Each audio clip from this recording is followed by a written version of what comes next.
What up, everybody? I am your host, JP, and this is my co-host, Josh. Hey, everyone. Welcome back to another episode of the Filmbros podcast.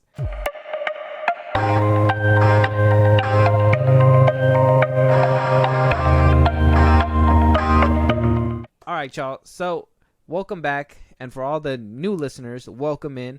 We appreciate your guys' listen. If there's any movies that you guys want us to review, any topics that you guys want us to talk about, if you guys are trying to catch up on older content, we have more episodes out right now. And if you guys are trying to support us in a big way, Josh, can you let them know where they can talk to us? Twitter, TikTok, Instagram at Filmbros Podcast. We post when new episodes are up. You can hit us up there for any news or movies you want us to cover. Listen to our podcast anywhere you get your podcasts. Support us in a big way. Buzzsprout, link is in those bios of the socials I just gave you. Supporters get special perks and things like that for subscribers only. So you help us out and you get a reward out of it. When it's all said and done, just hit up our YouTube at Filmbros Podcast. Yes, sir. And with that, I just wanted to go ahead and ruin your day a little bit, Josh. Not ruin your day, but at least... It's always something. At least get us started with a decent topic. And I know we touched up on Superman Legacy and the canon and James Gunn in the last episode, but in this one I kind of wanted to touch on the fact that we have some people perpetrating this narrative that Superman Legacy does not need to do well in the box office to continue its run. Now, I know what you're saying. What? Superman Legacy don't make money. How can it continue with a universe? I know what they did with Zack Snyder. La la la la la. Yeah. People's thoughts and theories. Now, there's this one scooper that came out, and he tweeted out this saying that the questions I have seen a lot lately as the DCEU bids farewell in a melancholic fashion are: will Superman Legacy be a hit? What if it's not? For the beginning of a new universe, a new spanning universe such as the DCU, Superman Legacy shouldn't be concerned about being an instant financial hit, nor should the studio behind it worry about its finances before making sure of its quality. Now, I get it. Yes, well, let's worry about the movie's quality first. Obviously, that's, making Superman Legacy the best Superman movie is its top priority. Yes, that's what it's supposed to be focusing on. But my G, in my opinion, if this movie doesn't make money, and I don't know, you could tell me if I'm being petty about this, okay? Tell me if I'm being petty. If I am, call me out. Okay. If Zack Snyder's Man of Steel goes on to be $800 million and they still considered it a flop, and Superman Legacy goes out and only makes 500 mil, 400, 600, whatever, which is moderate, right? That's in a good range. That's like average. Wouldn't it be fair for him to scrap his DCEU as well, or at least do what they did to Zack Snyder? Or do we want better for James Gunn and we want to, regardless of what the numbers are, push on with his vision, finish that shit up? We want to see at least a finished or at least a cohesive DCU. Well, I can give you two answers. I can give you the biased, or I can give you the unbiased. Okay, let's go with the unbiased, and then I want to get that biased. Okay. Unbiased. Unbiased says that even if Superman Legacy does flop, and taking in facts, not taking in, again, this is unbiased, numbers would tell you, only because of the past, that what we saw is that it would go on, but it would be bastardized, right? Guess what they did with Zack. Still in unbiased territory. And Zack aside, real quick before you keep going, Zack aside, the Warner Brothers, we've known them to have a history of meddling with their movies before him, I guess. Yeah, exactly. What do you call it? Is Zaslav in this new regime anything like that? We don't know yet. We still have to wait and find that out. Mm-hmm. But we do know that if this movie does be a flop or whatever, it should. If it decides to go on, it will need course correction. That's where my head goes immediately. Unless they decide to be like, oh no, it's just the first in the entry, we'll take it on the chin, kind of like the MCU has been doing for a couple of years now. It just takes it on the chin, and they keep pushing forward, pump out the next product. Hopefully that one does better than Superman Legacy. That would tell you that, okay, they're in the sound mind to be like, they're just gonna let it play out. They don't have time to course correct or whatever because they want that universe. Mm-hmm. That's unbiased. Bias says, hell yeah, I hope that shit fucking burns. What the fuck? I hope he gets every treatment under the sun that they gave Zack Snyder. Okay, wait, hold on. I'm not saying that we're preying on his downfall. We're not saying that. I'll say it. Because I will say that shit right now, bro. I just seen a clip before we started this session of The Flash, and it's reignited me. So you basically like throwing wood into a fire right now. Like I seen it, and I was like, yeah, no. I hope the DCU gets every treatment Zack Snyder got under the sun. Okay, so you want keep that same energy. Basically, you want to keep that same energy. All right, that's your bias. That's my bias. Unbiased says looking at past and history would tell you that they'll course correct them, or they can take it on the chin, depending on which way they decide to go. But what would you want him to do? Unbiasedness aside, that's what the routes that they could take. But what route would you want him to be? Would you want him to finish his DCU out, at least see if it gets better, or do you want them to immediately course correct? Well, I mean, like I said, I would imagine course correction. That's what you would want. Because if Superman Legacy doesn't work, they're gonna have to change something up to be like whatever. And now, granted, not every movie is gonna be Superman Legacy. I'm not saying that. So finish the DCU with course correction. Make sure you give them notes and shit like that to exactly. Move forward. Okay. So with that, what is your guesstimation on what Superman Legacy would? I know there's an unbiased and a biased answer here. So unbiased. Well, unbiased. I mean, even if bias says like I guess bias wise, I don't care for the numbers. Mm-hmm. Unbiased wise, I would imagine it would range close to what Man of Steel made, depending. You think Superman Legacy will make like about 800 million around there? I don't think it's gonna. I don't think it's gonna do $1 billion. Obviously not. I don't think so. We don't know anything about the Superman other than that James Gunn's writing it, the cast or whatever. And I don't know. I honestly couldn't tell you, because if Snyder fans control the box office, quote unquote, that says that looking at everything else, this movie has the potential to just do bad and tank. Like, maybe not Flash bad, but yeah, tank. Okay. See, I'm still in between. Like, I feel like I can't make a decision on what I feel they need to do with James Gunn. I do think, obviously, the course correction would be the smart thing to do, but not course correct to the point where, you know, obviously what happened with Zack Snyder and all that, to the point where, like, it just completely jumbled up the vision and tore up the universe. I would want at least... I just want to be able to see all my DC characters interacting, and I think if we got to put up with this a little bit, that's fine. My guesstimation with all the recent things that have been like happening with DC as of recently, I'm assuming this movie is looking to make about, well, I mean, any outcome can kind of happen, right? What if it's a good movie? What if it's a good action movie but terrible dialogue? What if it's right? So I'm thinking, knowing James Gunn and his style and knowing what he can bring to the table, I'm guessing a good 500 to 600 million. And I'm only saying that because with the damage with the DCU that's happening, obviously he's gonna have a hard time bringing all of the DC fans together. You know, cultists, DC fans, everybody aside. It's just gonna take a lot of squeezing through. Now, if the movie's actually like super good, I think it will start off with making like about 400. If the movie's okay, it'll cap off at like 600. If the movie's actually really good and it has good word of mouth and it doesn't have animal cruelty in there, I think it could probably hit like about 800 with word of mouth. But that's just assuming that like he buttons up on all the shit that he knows is going to turn people off. Yeah. Like that Peacemaker stuff cannot happen in Superman Legacy. That shit that was happening in Guardians of the Galaxy, I get it. He said crypto was going to be in there, and that's fine.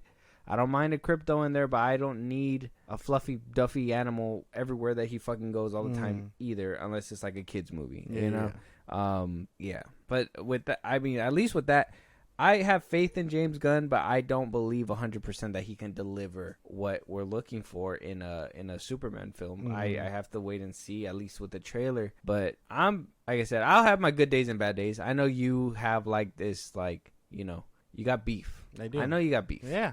I have my good days and bad days when it comes to like James Gunn. Like some days I'm really like, like he's really not gonna be able to do this, and then there's some days where I'm like, okay, there is a glimpse of little shining hope in there, and I'm just chalking up some things to like Marvel being a part of it. But I'm rooting for this movie and I'm hoping that it does good, but it's just this narrative that, hey, this movie doesn't need to make money. It needs to make money. Yeah, that it needs narrative... to, if this movie winds up coming out making like 200 million or making the Flash numbers, that DCU is not going anywhere. Yeah. That would be like, we tasted it and you added too much salt, we spit it back at you. That's not going anywhere. So for them to be like, oh yeah, if the movie's a flop, will it still keep going? No, I don't think if it's a flop. If it does decent numbers, I think if it walks away with 400 to 500 million, I think they'll still... A little bit more than to break even, that'll be fine. Yeah, I think they'll green light more, but if it's below, they're not green lighting shit. Exactly. They're going to... That's just financials. They're going to revoke the fucking keys from him. Like, they're gonna be like, that's all going to be like, bro, you said you could do it. You don't have that dog in you. Like, welcome to the reboot of the reboot. Yeah, the fucking... Everybody get the flashback in here.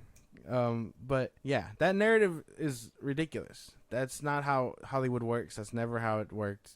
These movies need money. The WB needs a return to pump out more, if that makes any sense. That's always how it's been. Quality and all that, of course. Every movie is about the quality, but box office is a reflection of that quality. If you get a shit movie, you're going to get shit numbers. Ant-Man and the Wasp, Shazam 2, The Flash. Like, there's very good evidence that, hey, these movies are ass. They're going to do ass numbers. Like, that's just how things work. That narrative is ridiculous. Or if superhero fatigue is the actual thing. We talked about that in the last episode. Depends. Go check it out. That's a big if. That is a big if. But yeah, stop pushing this narrative that Superman Legacy doesn't need to make money. It needs to make money, and it clearly needs to make money. So these people that say, "Oh no, it'll still do good or it'll still be fine if they don't make over 500 million or whatever," like that's, I mean, yeah, it's still gonna be fine, but you can't have a flop either, because if it's a flop, he's not continuing. Mm-hmm. Moving on though, NetherRealm's Ed Boon coming out saying that his dream game to make is a Marvel versus DC. Now NetherRealms is the makers of Mortal Kombat. They're coming out with Mortal Kombat 1. And he says he wants to do it, but, and this is his quote, he's saying, I mean, we did a number of games with DC characters. When you're kids and you're like, who would win in a fight, Mighty Mouse or Superman? These are just dumb different universe things. There's part of us that still have those immature conversations. To me, Spider-Man and Batman would be the coolest thing in the world. So, of course, we love to do that. But it's probably very difficult to jump into that hurdle. Made Mortal Kombat. He's already made Injustice, right? They've already fucked with DC multiple times. So, making a Marvel versus DC game, we already have a Marvel versus Capcom. A Marvel versus DC game, that would make money. Yeah, that would sell. That would do huge. And, like if it has fight mechanics of like Mortal Kombat, yeah, that shit would be huge. I can only imagine the rosters and like the DLC characters and all that other fun stuff. But I just think it's Marvel not willing to play that game, you know, to like hand it over for the rights or whatever. Because I'm sure DC would totally be like, yeah, let's do it. Obviously, we have Injustice. Like, there even DC characters making an appearance in Mortal Kombat games. Hell, the Mortal Kombat versus DC game, if anyone can remember that. Oh yeah. But I think it's just Marvel not willing to like make that. No, they would never. And that's only because like they're trying to keep that family friendly feel to them, which is weird, because in the comic books they don't do that. Can't do that if Spider-Man's getting his ass beat by Batman. Who's under that mask? Basically. Well, you know, Spider-Man would cream him because Batman's not a superhero. Anyways, moving on though. Well, on the same page, Ed Boon also confirming that your favorite character to play in Mortal Kombat 1, I'm not gonna play this character. will be Peacemaker, and you will hear John Cena's voice coming out of this character, as well as J.K. Simmons' Omni-Man coming out of take my money. Take my fucking money. I want that. We don't know yet. We know Homelander's also in there as well. It's unconfirmed whether Anthony Starr will be voicing Homelander as well. I assume so if J.K. Simmons came back, and so did John Cena. So I hope so. All but Peacemaker is made under Amazon anyway, so I'm sure they can work a deal between Anthony Starr and, you know, the creators of this game. Yeah. John Cena coming in as well for Peacemaker. I know how you feel about that. Are you gonna like play the character, or are you gonna aggressively take your anger out on said character? I am gonna abuse that man in Mortal Kombat. You have no idea. I will use every character under the sun to murder Peacemaker. You have no idea. I'll probably try him out, obviously, just so I can see how he functions. But yeah, I can see myself fighting him to no end because I can't stand Peacemaker. And like, if I could use Omni-Man to do it, oh man, it's a wrap. Like yes, give me that. Now, obviously, the power levels are gonna be fixed for this, right? Well, yeah. They scale them out, yeah. Yeah, obviously. Yeah, I know you're the big Mortal Kombat fan. Mm. I like the games, but I'm not a big fan of the way the game style is as well. So, I mean, I'm down to play this now that I know Omni-Man and Homelander is gonna be in there. I kind of feel like I missed out when the boys was in Call of Duty. You know how like they did that for Godzilla versus Kong and all that. Now they did it for like the boys, and they had like the V serum and all that in there. I think this is so cool. I love when like movies and games come together and like it's like a mixture, right? It's a good mashup because now you feel like you can appreciate both together. Yeah, and like Ed Boon and Mortal Kombat have been doing wonders ever since X with came crossovers. Out. Yeah, or well, I guess ever since the DC game came out because they had the DC one, and then Mortal Kombat at one point had Kratos in it, and then X had Leatherface, Alien, Predator. Like very cool stuff, and 11 had my favorite mashup of characters. Like I remember coming to you and making a big deal because Rambo was in it, Terminator was in it, RoboCop was in it. Like you had the fucking 80s or 90s action heroes in that bitch. That shit was sick. Yeah, that shit's dope. But I was gonna tell you, I don't know if you've seen well, I know you've seen like Gumball. But there's an episode where I guess the dad is dressed up like Kratos for like Halloween. Yeah. I seen it the other day. I was like, "What the hell? That's crazy!" Yeah. That actually they're always doing metaphors like that. Like there's a whole scene where you remember he's the hippie clown teacher. Yeah, that way you call it. He's flying through the city looking like Neo from The Matrix. Oh really? They're always doing. I know. I references like that. I always see the little references and stuff, but like I was like the first time where I was like, oh shit! Like they actually put like Kratos in there. There was other costumes in there too, but I just thought that one like pointed out to it, especially Jonathan, who was like, oh look, that is Kratos. I was like, that's crazy to me. But yeah, I'm looking forward to this. Maybe we can get this game and I could whoop your ass a little bit. You ain't gonna whoop nobody. I have been playing this game. He will rage quit forever. every single time. No. Actually, that PS4 is gonna be hitting you with and the PlayStation might rage quit. He's like, can't do this no more. Peacemaker.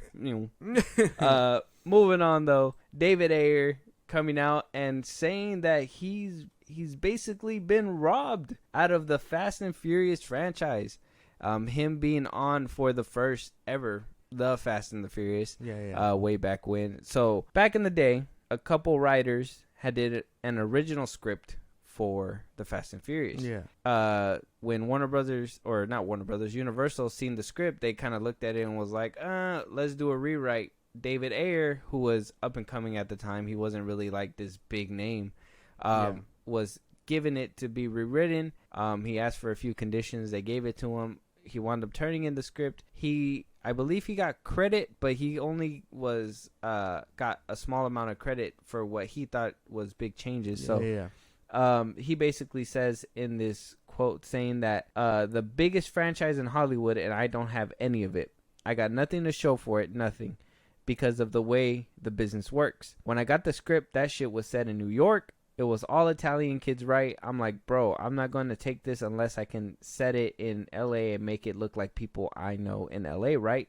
So then I started like writing the writing in people of color and writing the street stuff and writing in the culture, and no one knew shit about street racing at the time. I went to the shop in Valley and met with like the first guys that were doing the hacking of the fuel convoys for the injectors and stuff like that.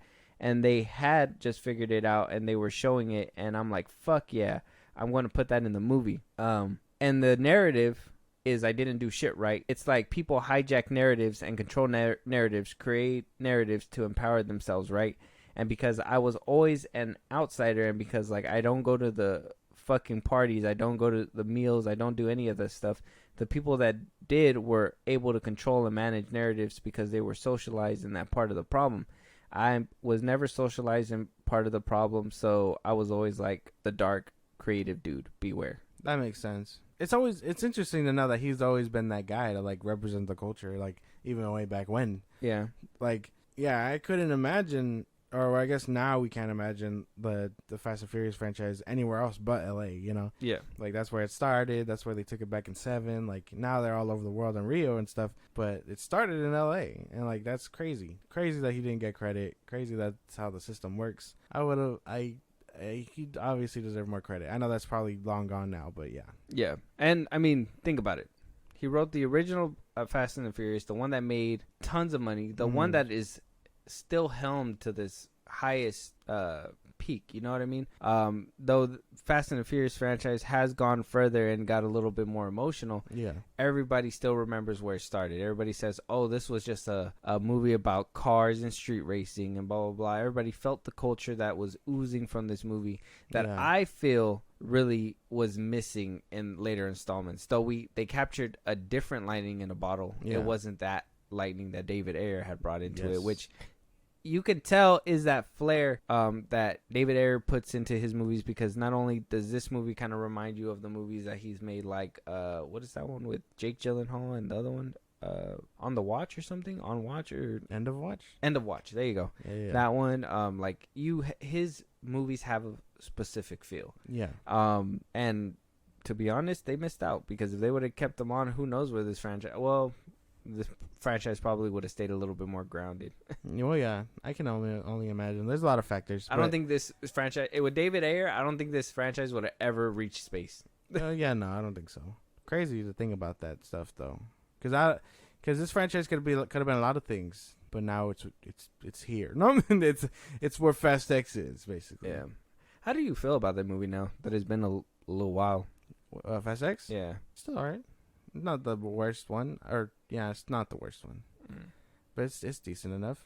I know it's bad. No, it's not the worst. And again, same thing. I'll always say it. Like Jason Momoa just ties it all together. Okay. Glad to clear that up. That man is the glue. Let me tell you. Jason Momoa. Yeah.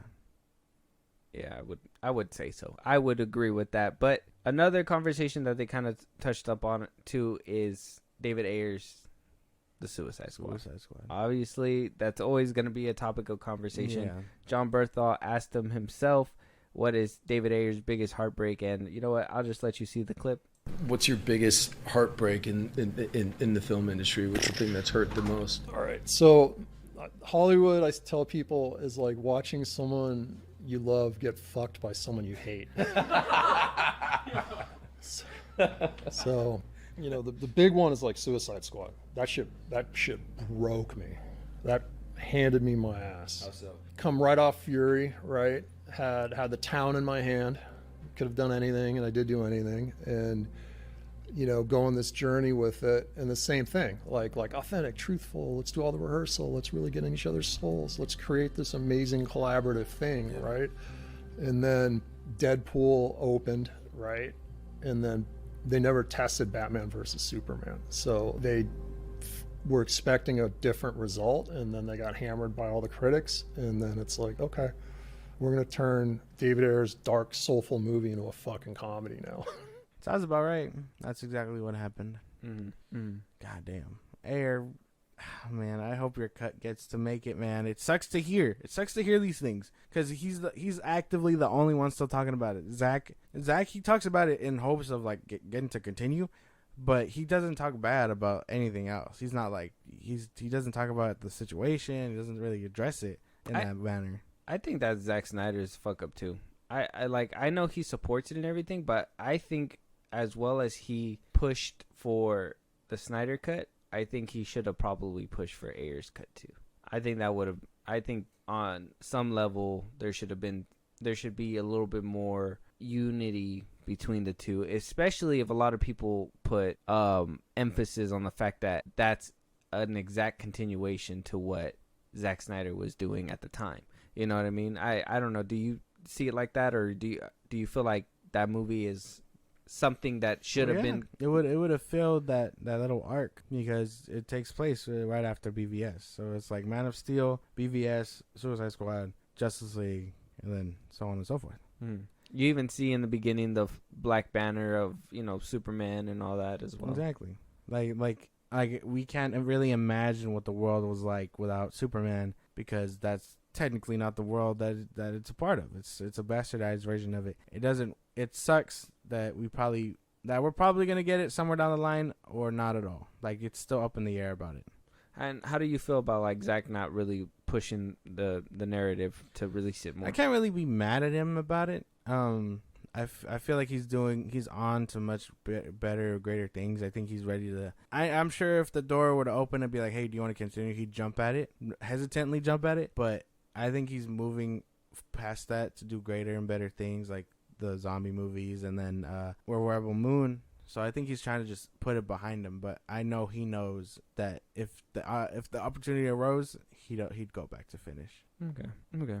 Well, yeah, I think that his movie should be realized too, and I always wondered too, because I always feel like he always talks about the Suicide Squad on Twitter and all that, David Ayer himself. And I always wondered, like, I hope it's not coming from a like, about the like, I'm gonna be hitting you with these strays every once in a while just because I feel like it, because of how dirty you did me with my movie. I always felt like it was coming from a part where, like, oh, let me explain, like, I promise, like, it was so good before, like, let me explain, please, because it sucks that you can't just show somebody the film and be like, look, this is what I had in mind, whatever the intent was.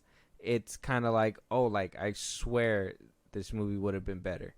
And I feel like he owes it to himself to, like, make that vision a reality because of the way that it was taken from him, or maybe he has that endearing personality where, it was near to his heart. Mm-hmm.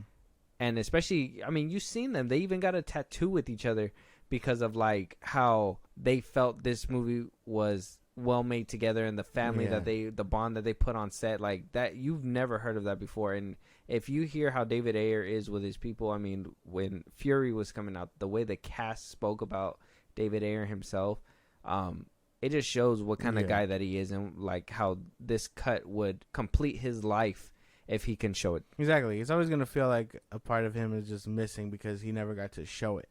And he deserves to show it. He should have that right. So, #release the Ayer cut. There you go. Let us know out there if you guys want to see the Ayer cut, or if you think that it's just the same thing. Because a lot of people were like, well, the Snyder cut was just a longer version of what we got in theaters. That's not the case at all. Moving on. Okay. I just wanted to insinuate something, but you don't believe me. You don't believe me. Moving on. No.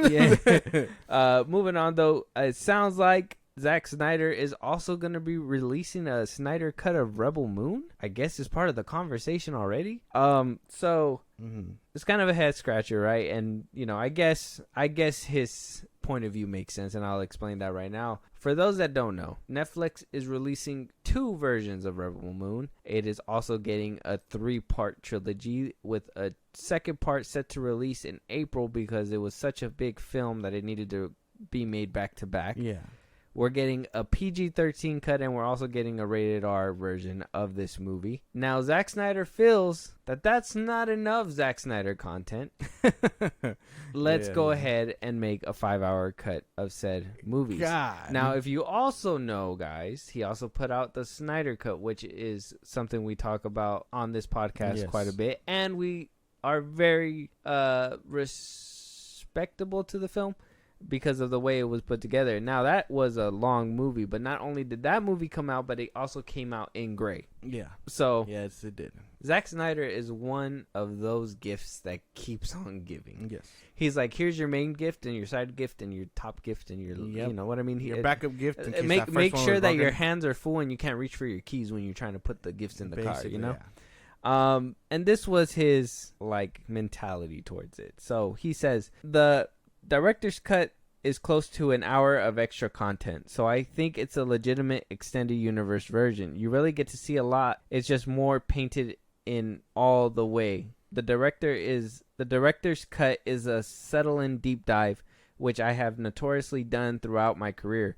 I don't know how I got into the director's cut thing, but what I will say about it is that for me, the director's cut have always been something I had to fight for in the past, and nobody wanted it. It was this bastard child that I was always trying to put together because they felt like there was a deeper version. And with Netflix, we shot scenes just for the director's cut. So in that way, it's really a revelation because it gives that second kick at the can for big fans, like a real discovery that they would not otherwise get.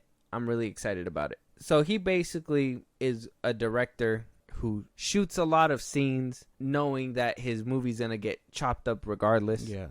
Because of studios. We've seen it happen with his first film, Sucker Punch. Then we kind of seen it happen with Watchmen.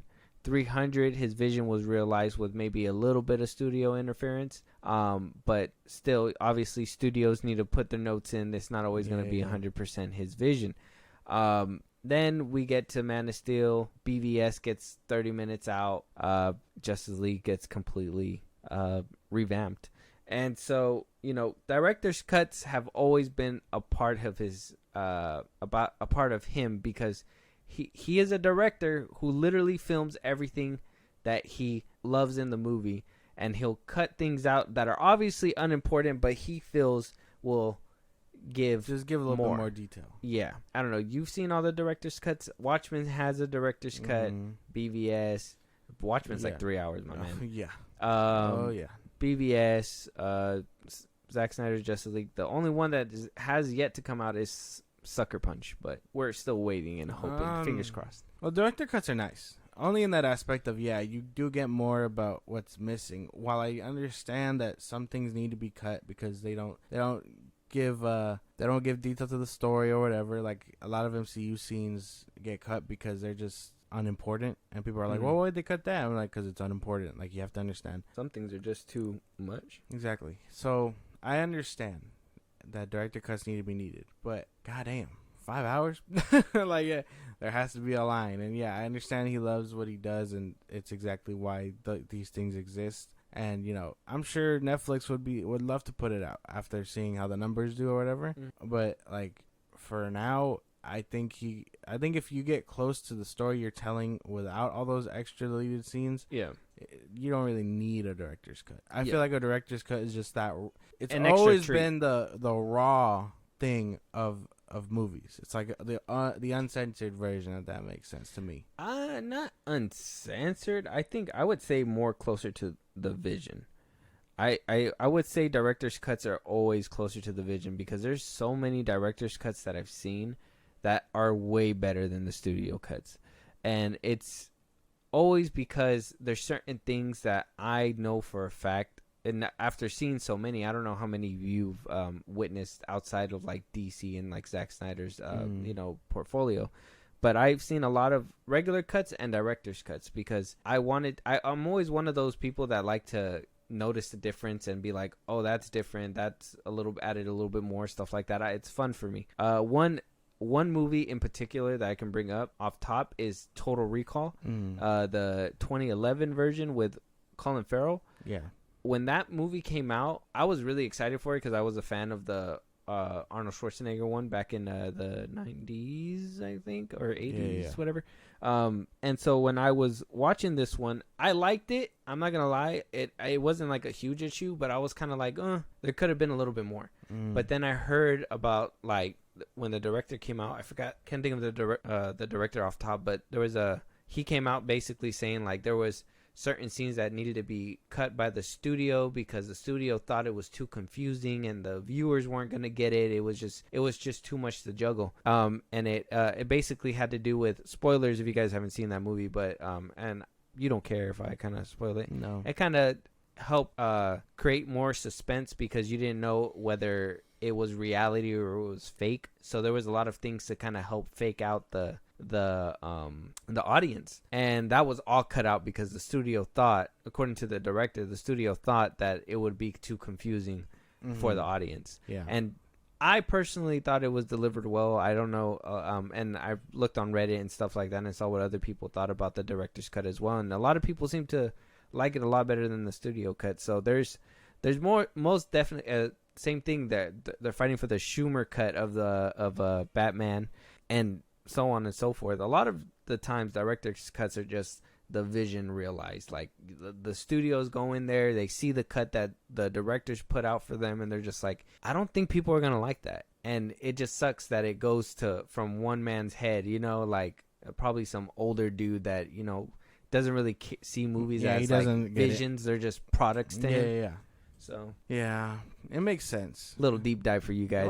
Director's cuts. Yeah, it makes total sense that way. Because studios will always interfere. You know, oh, is this really that important? Is this like whatever? Anything to get the point across. They got check boxes where directors are just more like, hey, shit, you give me all this film, I'm probably not gonna use it all. I'm gonna use it on unimportant shit. Or Zack Snyder's gonna use 2 roles after that and 3 roles after that. Exactly, and Netflix honestly feels like the only place that'll oblige. So yeah, I think eventually we'll probably get something like that from Netflix, depending on how this franchise moves. But yeah, I don't think it's too far-fetched. And honestly, I don't think Zack Snyder's going to just stay here forever. I think he went to a studio that's going to like really give him more freedom, because he's been with Warner Brothers since the beginning, since Dawn of the Dead, you know?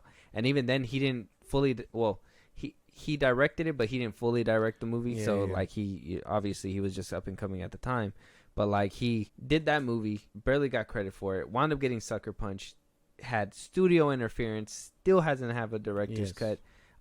Same thing with 300, same thing with Watchmen, and so on and so forth. So I think he just wanted to go somewhere where he was going to be able to have his visions realized, because once that happens, that's when studios are going to come up to him and be like, all right, we'll give you what you want. And, you know, Universal's going to be like, hey, come work for us. We'll give you a contract. We will not interfere as much as we don't need to, and go crazy, bro. Go crazy. Yeah. It's just, man, it just sucks that he had to leave Warner Brothers, because Warner Brothers is such a great studio. They just been fumbling in the bag for fucking years, bro. Years. For sure. But another thing Zack Snyder is up for, and maybe we'll get multiple cuts of as well, is a Gears of War movie. And I'd say, make it happen, my man. Dave Bautista wants the gig. He's already done a movie with Army of the Dead. I think that they should just make this happen. Netflix has the rights. They already want this to happen. I've been seeing this all over like Twitter. Like people are just like, at least the Snyder enthusiasts are talking about like they want to see it happen. And I, for one, want this to happen. But at the same time, as somebody who's played the game and as somebody who has seen what happens to Zack Snyder when he has his vision, his way with certain IPs, just keep him away for this movie. It sounds like a dream, but just keep him away, only because I do not want him through the fucking ringer once again of, oh, he ruined Gears of War. There's no way that it was profitable, whatever, blah, blah, blah. Just. Yeah, I don't know anything about this franchise. I do know Dave Bautista wanted it, and Netflix has been eyeing to make it. It's heads or tails about it, I feel, because I don't know anything about this game. Yeah. So, like, if Zach can do it, that would probably be my only iteration of me watching it. Just to be like, okay, because, yeah, I don't know shit. It's just one of those things where, like, hey, you don't know this adaptation? Well, they did this. Watch it without watching the OG stuff. You know, Death Note, like if we've touched up on, you know. Mm-hmm. So, yeah. I mean, I don't see why not. It looks like judging by this picture, it looks like something that's up his alley. Like I don't think this is far from anything he has done before. No, but it would make an exciting game, I would say, like, or a movie. And I don't want to give him like too much praises, because like I said, he can totally make people see. I'm like you. If he makes it, I know that I'm probably gonna like it, because I can detach myself from like the original game. It's just more like, can other people do that, you know? And he will get put through the ringer once again. So I think it's up his alley as well. It's just more, will the people be accepting? Yeah. And that's another thing. And if this is the case too, that would make 3 franchises that Zack Snyder is kicking off at Netflix. And I personally just don't want him to get too comfortable there. I think that it's great to see him there at Netflix, but I think there's better studios that he could work for, that he can produce more better looking content, because I'm 100% telling you, as much as the trailer looks great and I love the CGI that's happening, I feel like we're going to have some weird CGI in there only because of the Netflix budget. And I know Zack Snyder's going to do his best to obviously do what he has to do. I mean, he does it every time, but I mean, think about the tiger lion that was in Army of the Dead, you know. The budgets do have limitations sometimes. Yeah. And I can acknowledge that. Maybe. I don't know. But yeah, I don't see a downside to this really. So shit, why not? Give it to him. Give it to him? Gives a war movie. Why not? You just want to watch it? Yeah. A Gears of War. Moving on though, director Antoine, his last name's crazy. We'll just say Antoine. He was the director of the first Creed movie. He's been making the Equalizer movies. I believe he also did Fast and the Furious 8, right? No. Or no? No. No. That wasn't him. I think he was one of the directors that was also approached to make The Flash, and he was like, nah. He said no. But he question popped up and was asked if he Fuqua? Yeah, Fuqua. Hold on.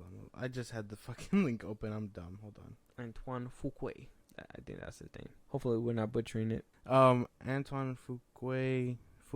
I don't know how to pronounce his name.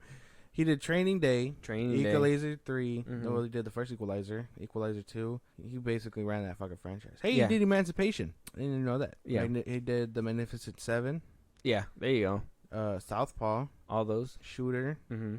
Olympus Has Fallen, There you go. The Guilty, Infinite, Very good. Tears of the Sun, All those good movies. a few more. Ain't no way he did Bullet Train? Yeah. What the fuck? That's crazy. He did Bullet Train. So yeah, he has a bunch of things under his belt. He wants to do another Equalizer movie. Prequel to the Equalizer with his son, and I told you before, he's Yeah. he's gonna be in the new The Creator. Yeah. It's his name is, what's his name again? Oh, John David Washington, Denzel's son. And apparently he's open to the idea of casting him as a younger Robert McCall, saying that, you know, he would rather skip out on like the likes of Michael B. Jordan and all that, and would rather just use Denzel Washington's son. That would make sense. And we've seen this with Apple TV's new Godzilla spinoff, right? In a couple episodes ago, where Wyatt and his father playing the same character. Yes. And it's basically younger and older version. Yeah. I mean, could it work? We haven't seen him in a lot of roles, right? Well, he was in Tenet. He was in Tenet. We haven't seen Tenet. He was in Black Klansman. I haven't seen that one either. I've been wanting to see that one. Yeah, he's in Amsterdam. Which is that one? Let me see. The one with Christian Bale. I actually wanted to watch it. And Margot Robbie? Yeah. The one that bombed because of Margot Robbie? It wasn't because of Margot Robbie. But yeah, he's in that one. Yeah, he's actually been in quite a bit. Those ones are the native, and then The Creator, Malcolm and Marie. He was in that. I don't know what that is. Oh, you know. It's another Netflix thing. We gotta watch Tenet. I gotta watch Amsterdam too. I really gotta watch Tenet. I haven't watched Tenet. Oh, is this the one? Oh, I think this might be the movie where they were saying that there's a sex scene with him and Zendaya. I think I remember that being the buzz. Which one? Malcolm and Marie. Oh, okay. That might have been the buzz when it dropped. It came out in 2021. I think I vaguely remember that. But yeah, he's been quite a bit. I don't see why not. That sounds like a very good casting idea. I mean, why not just use his likeness? You know, I think I said this on Twitter. I can't remember where I said it, but I was saying that him and Denzel, and then Wyatt Russell and his father, they have Kurt Russell. Well, and Wyatt and Kurt Russell. They have the careers, the father-son dynamic that Will Smith wishes he had with Jaden. I know. And That's crazy. it's very crazy because imagine, like, I know he's probably would, if he would have honed his skills, he probably would have been a decent actor. But imagine Gemini Man with just Will Smith and Jaden instead of having to de-age him. Yeah. Like, that would have been nice. But because Jaden kind of gave up, like, that's not going to happen. Well, he made music and did other things. Well, yeah, he gave up on acting. But, like, they are having very successful careers, and I can only imagine Will Smith is just fuming because they're making it work. He's over there seeing his son in dresses and he's like, what are you doing, my man? Remember After Earth? I know. This is like, you know, I know a lot of people are like speculating LeBron wants to play with his son in the NBA. You know, this is like the equivalent of that.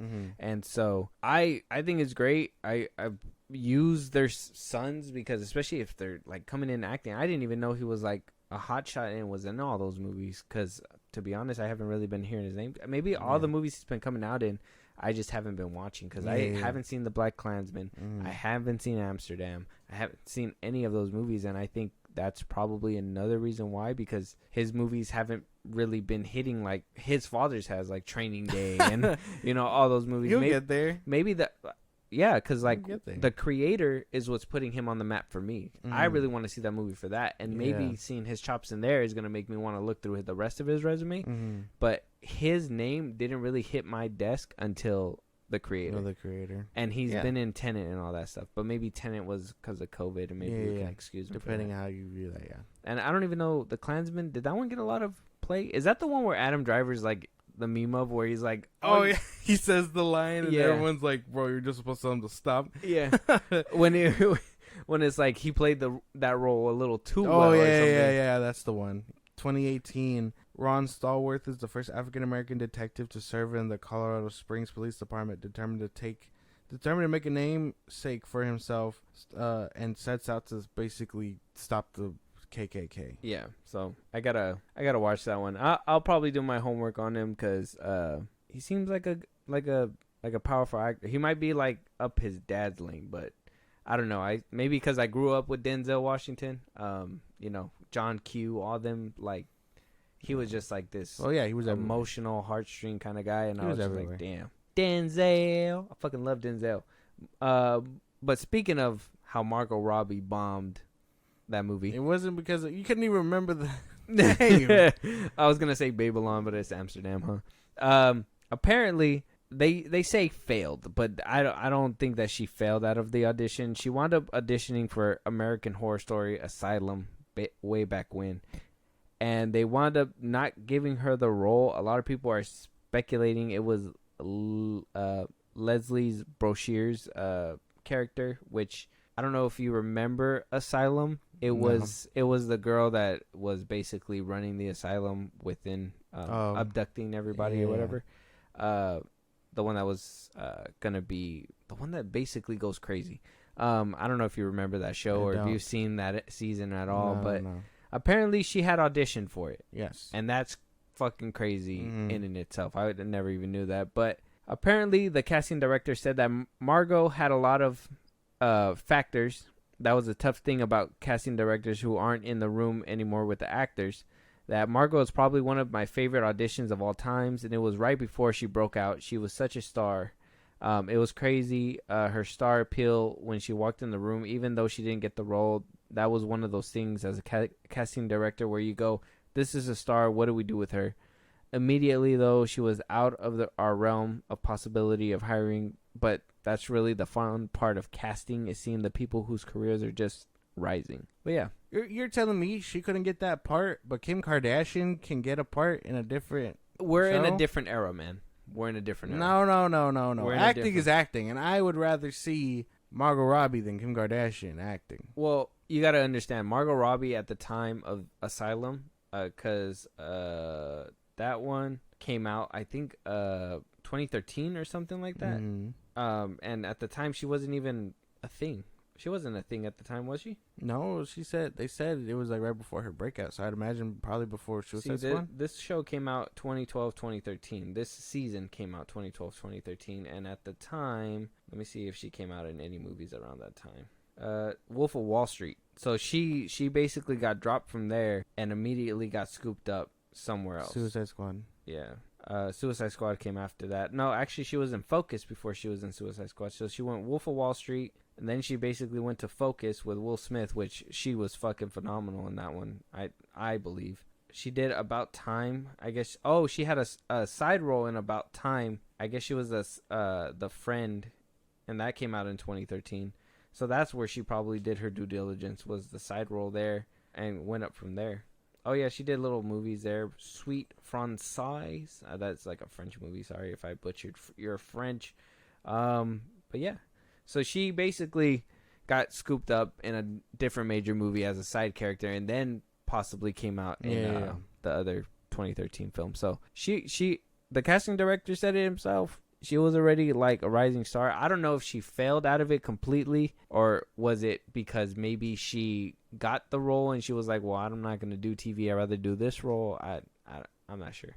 I don't know what it could be. Unless they disclose it permanently, it could be up to anything. Could be that she failed. Could be that, she just wasn't a good fit or whatever. Because how do you fail an audition? You don't get the part. Ask Nicholas Hoult. Is that failing? Well, yeah, Does that classify as failing? I would assume you fail because you don't get the role. Well, yeah, but like, I mean, even if you make top 3, you don't make number 1. So if you're not first or last, I don't want to say the whole line, oh. but I don't know. I don't know if I believe that. Like, I don't think it's failing. I think it's just like, hey, this person just did a little bit better than you, but I don't see it as failing. If that makes any sense. You give people participation trophies. Well, no, but you're one of them liberals. No, you never see me live. No, but yeah, I don't know if it's failing, because some people could just have it better than you. But I don't think that's failing. Someone could just have it better than you. Well, yeah, but I don't think. But you don't fail. I mean, if they tell you, if they say, if they were like me versus what's his name, the fastest man alive, Usain Bolt. They're like, hey, I need you guys to sprint across a mile. The first one to make it lives. The other one, the floor is gonna drop completely. You're gonna die. I fucking failed if I don't make it. So I am gonna try to outrun Usain Bolt as much as I'm probably gonna shoot him in the leg. Yeah, you better take his legs out. I'm taking his legs out 100%. They're like he starts running on his hands. At that point, you gotta give up. You're like, I'm gonna just stand here. Mans did it with no legs. But yeah, I don't know. That doesn't sound right to me. But I think you can lose out on a role, but I don't know. Maybe if you lose, you fail. Maybe I'm not making sense. No, because I mean, you just don't want to say the word like, because I think I know what you mean. Like you thinking like if you fail as an actress or as an actor, right? Or is that too extreme? Well, that would be extreme, because that would mean like, because to fail as an actor, you have to like bomb and then like never show up again. Yeah. I'm gonna let that one breathe for a second. Yeah, I guess Amber Heard would be. But like yeah, that's, I mean, kind of. I don't know how to explain it. I can't. Maybe because I don't think they fail like as like actresses. Failing at an audition. I think if you fail to get the role, yeah, that's different. Failing an audition, like, you can give your best in audition, but if someone has it just better than you lose the role. Yeah. But I don't think you can fail something that's meant to be like, I think, a screening, if that makes sense. I think this is just the way the tabloids are just they're trying to make it work, and it's working. I'm seeing right through them. No, you're not. Right. You're playing into their hands. You were questioning it. You played into their hands. It's not failing. And now look, now they have a view on their website. So it is what it is. Margot Robbie, I don't think that she failed, because what I'm thinking the timeline makes sense now is that she probably was auditioning for a bunch of shit. She probably was up and coming for that role, and then she probably got something else and moved on or something like that. Yeah, I think if Margot Robbie was starting there, I think they would have 100% hired her. I just think that they were like, they were gonna make the decision. Maybe she was asking for a little bit more money. Maybe her ambition was for movies, so TV was in the back burner. It's crazy, because a lot of actors started on that show. It's been around that long. Yeah, like Evan Peters for sure. Well, that's the thing, is that show's made breakout stars that would like Evan Peters. So it you already know when there's a TV star, or a TV star or movie star. Some of them you can tell that they stayed in TV or whatever. Some of them jump from movies to TV, which is great that they can be bigger, better things, versatile like that. But Margot Robbie just stayed on top and did what she had to do, even though she had a few flops. And now here she is. What are you looking at me like? If it was like her fault. It wasn't a subtle diss, bro. Yeah, it was. That's exactly what that sounded like. It wasn't her fault. You're making it sound like that. How about I blame Amsterdam on Christian Bale? What then? No, obviously he brought ticket sales in for Thor: Love and Thunder. Ain't no one watched that shit, man. People watched it for Christian Bale. Ain't no one watched that. 100%. They were like, "Oh, if we're gonna get anything out of the MCU, we're gonna get Christian Bale." So they were like, felt robbed. Probably not. I think if you're there for Christian Bale, I think he did his thing. No. I think he did okay. I mean, obviously the killing was lacking. Oh, I'm a god killer. Kills one god. It is what it is. But yeah, I think it was probably because of Margott Robbie. Oh, you know what? Talking about it now, it might be old Denzel's child. Because I ain't never heard of no movie that he came out in. First of all, Tenet failed. Right? COVID. And then did the Blacksman get it? That is not what it's called. What is it called? The Black Klansman. The Black Klansman.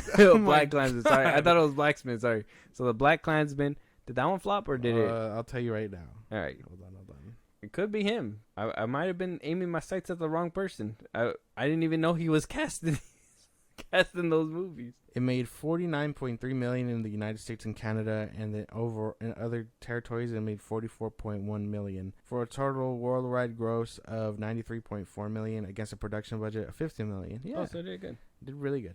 Oh, so that one did good. Maybe you're just racist. God damn, no. I think because that one, and then clearly it's none of these actors, or just no. Except that Margot Robbie isn't the failure you want her to be. You know what? She has one hit, okay? One hit that isn't in DC or Harley Quinn, and all of a sudden she's not the problem. Whatever. Barbie boosted her up. I'll say it. I don't care. Watch her come out in a different movie, because you didn't even know she was in Focus, did you? Did you know? Yeah. No, you didn't. With Will Smith? No, I haven't seen it, but yeah. Oh, you haven't even seen the movie? Well, no. You haven't even seen the movie? I don't watch a lot of Will Smith movies. I haven't even seen Concussion because I thought that shit was boring. What? I should whoop your ass. Was it boring? No, it wasn't. It was actually very heartfelt and beautiful. I loved it. Yeah. It was great. Mm-hmm. That one was good. The Pursuit of Happiness? I watched Pursuit of Happiness. Okay. That shit hurts. What about the 7 pounds? No. Damn, that was a good one too. But Focus, that's the one where they're gambling basically, right? Yeah, and he knows how to like figure it out and shit like that. Mm-hmm. Yeah. So I know the premise, but I never seen it. That one's a good movie too. I think she's good in there too. But like I said, I think that one was fair, but I think that one went up against a major movie, so that one didn't get the recognition or the love for it. That's what I think, but it could have been Margot Robbie. It was. It's not because of Margot Robbie. Moving on though, last but not least, we're gonna be reacting to a trailer. It's called Foe. It's coming out of MGM. It will have Paul Mescal, Sarah Royce Ronan. This is gonna be one of the Amazon Studios movies that is gonna be making its way into theaters. So could make our top 10 at the end of the year. And on top of that, I wanted to see kind of if this movie would draw me in, because I know Paul Mescal is going to be coming out in Gladiator 2. That one's obviously on hold.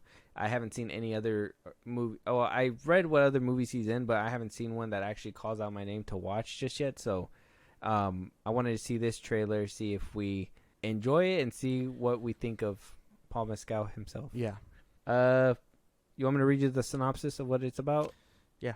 All right. So it's about Henna Jr. farm a secluded piece of land that has been in Jr.'s family for generations, but their quiet life is thrown into turmoil when an uninvited stranger shows up at the door with a startling proposal, and Foe's memorizing imagery and persistent questions about the nature of humanity bring the not too distant future to luminous life. Interesting. All right.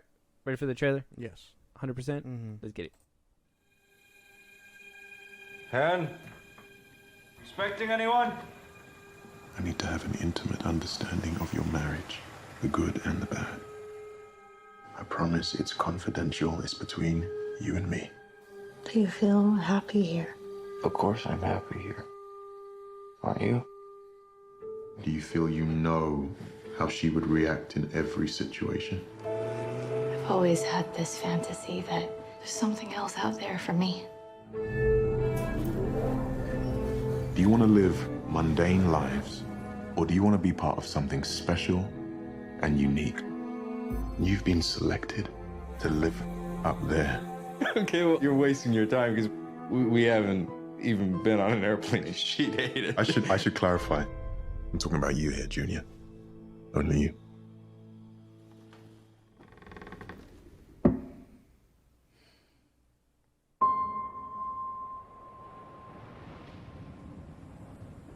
We're going to ensure Hen has company while you're away.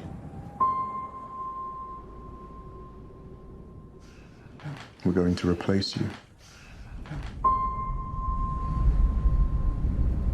I don't want a robot living with my wife.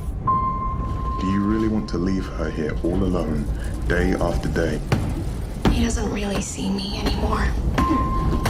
Maybe I shouldn't be telling you this.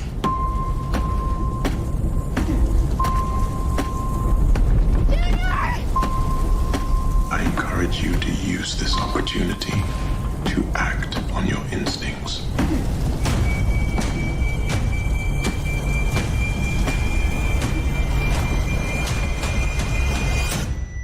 Whatever we decide, we'll be together.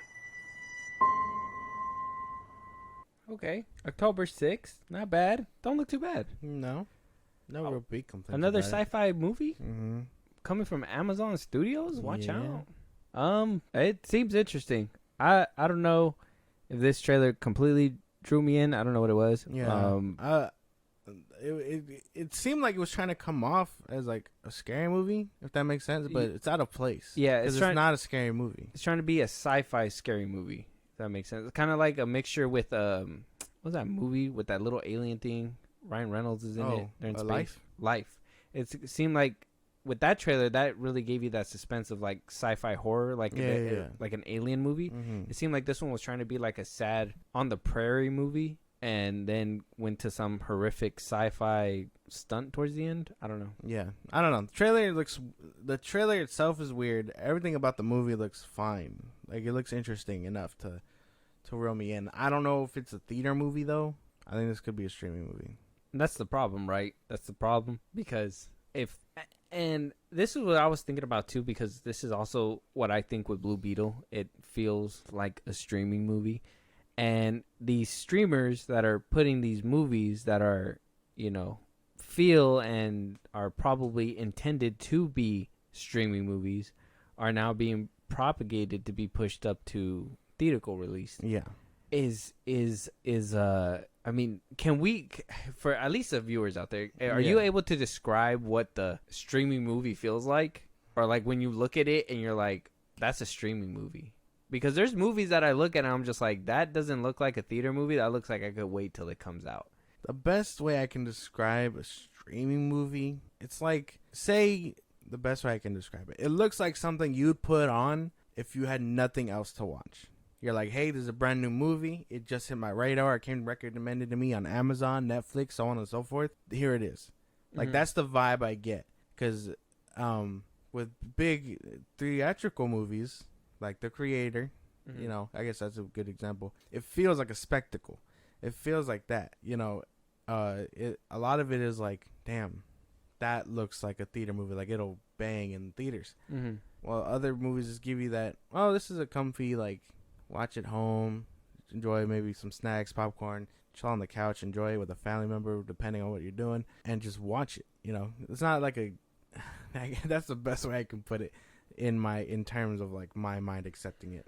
Yeah, and there is movies where you can that you look at and you're like, oh, that should have been in theaters. Yeah, like Prey. That one was one where I was like, damn, they should have put that up there because that would have made fucking money. People are saying Rebel Moon should be one. I think Rebel Moon should be one too, but Zack Snyder being who he is, working from Warner Brothers and taking his skills to Netflix, and Netflix not quite being there in the whole movie scene or like theater scene. That I think that's what's hurting Zack Snyder personally. I don't think that's like a Netflix issue. That's I think Zack Snyder is just this entity that is just trying to find his home right now, which is insane to even think about because he's such a nice guy and he's homeless. So it's like, he's just there at Netflix. But at least with streaming movies, I think you got it right on the money, because there is times where I'm just looking at it, I'm like, no, that could wait until I'm at home. Not necessarily to just use it as background noise, but just to be like, okay, well, I could watch it here. And if I miss something, it's not too big of a deal, but at the same time, I'm still going to be able to pay attention or whatever. Whereas like you go to a theater like Way of Water, you're like, I want to see every last inch of this bitch from head to toe, and same thing with Beyond the Spider-Verse or Across the Spider-Verse and all them movies. So I just wanted to clarify that just so everybody's on the same page when it comes to like what we think is streaming and what we think is movie theater potential. And I don't want anybody to ever feel like, oh, am I crazy that I'm over here watching this movie on streaming and I think it should go to movie theaters? No, it makes sense because sometimes they are that good. Yeah. And the person who's directing it could be a breakout director who has a vision, stuff like that. And then you have some people that are made for streaming where, no offense to Eva Longoria, though I think she excelled with her first movie, I would say Flaming Hot would have been a streaming movie. Yeah. I think Air would have worked better as a streaming movie as well. You know what I mean? So let's just, just to clear that out. But with that, check out the faux trailer. It is on YouTube right now. Let us know your guys' thoughts, what you guys think of the trailer. Let us know what you guys think of the episode. If there's any topics that you guys want us to hit, if there's a movie that you guys want us to review, if you guys want to support us in a big way, Josh, go ahead. Twitter, TikTok, Instagram, Filmbros Podcast. We post new episodes there. You can hit us up there for any news or movies you want us to cover. Listen to it anywhere you get your podcasts at Filmbros Podcast. That's Spotify, Apple Podcasts, YouTube Music, things of that nature. Subscribe to our Buzzsprout. The link is in those bios I just gave you. At Filmbros Podcast, subscribers get special perks and things like that. Shout outs on episodes, so why not? And when it's all said and done, subscribe to our YouTube channel at Filmbros Podcast. Yes. Like, subscribe, and catch up with us with all of our episodes out right now. And we'll talk to you guys on the next one. Talk to you guys later.